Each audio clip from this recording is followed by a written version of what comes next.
The more time I spend in the homesteading space of 2023, the more I find myself actually rethinking what homesteading itself is today, and how and what building a more sustainable life is and what it looks like in the new millennium. And personally, I've come to the conclusion that homesteading today is probably less about the soil and the food we grow and more about the choices we make with regard to our health and our family and community. It's about questioning and ultimately getting off the fast-moving train that culture has us on, barreling towards an uncertain future. It's about planting a flag in our minds and making the often unpopular choice in today's culture of deciding that enough is enough. It's about choosing the life you want and you want you to live and your family, and then taking the necessary actions to bring that life to life. It isn't just about taking responsibility from where our food comes from. It's about taking responsibility for our lives. On a visit to Polyface Farm, Joel once told me, once you start to question where your food comes from, you begin to question everything, and he was right. Not long after my wife Joey and I began to think differently about our food and how we might participate differently in the growing, harvesting, and cooking of the meals we ate, we began to think differently about the education of our children. And then about the health, our health, and about technology, about entertainment, about community. And when you do those things, it is as if out of a deep slumber your eyes begin to open, and it is a great awakening.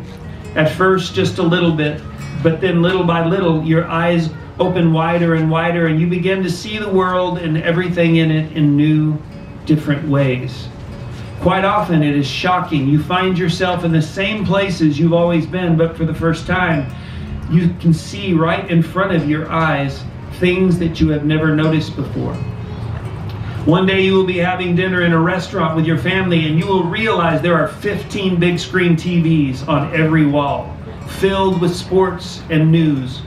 And almost every man, woman, and child there will be sitting, eating together, silently staring aimlessly, never saying a word to each other.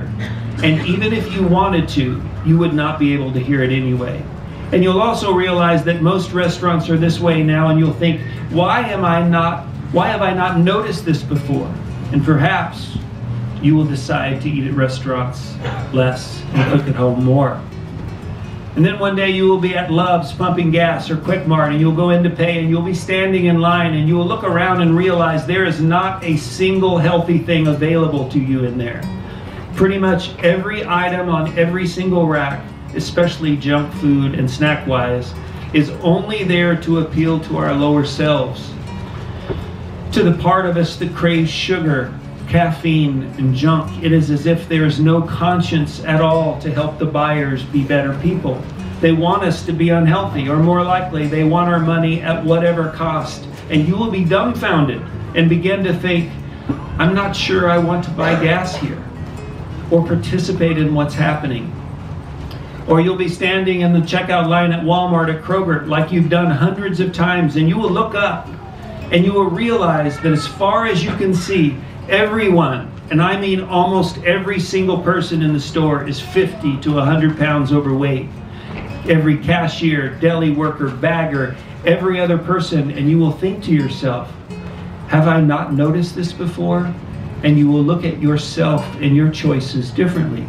You'll think about your life and realize, like me, that you are more lost than you think you are. If the choices that you've made up until now haven't made any changes in your life significantly, and you're wondering why, chances are you actually haven't made any choices. You haven't actually made a decision. You are still trying to decide if you want to.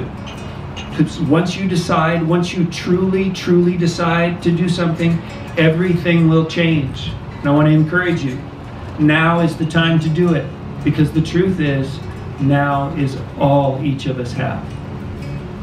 Most people struggle waiting and wishing that they lived on a farm, had some land, had more room, lived in a different climate in another part of the country.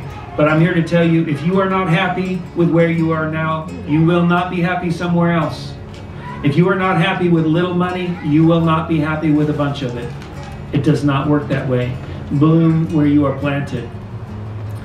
I said this earlier about planting seeds. I want to encourage you, when you leave the Homestead Festival, to plant seeds. Lots of them. Let some of them be in the ground.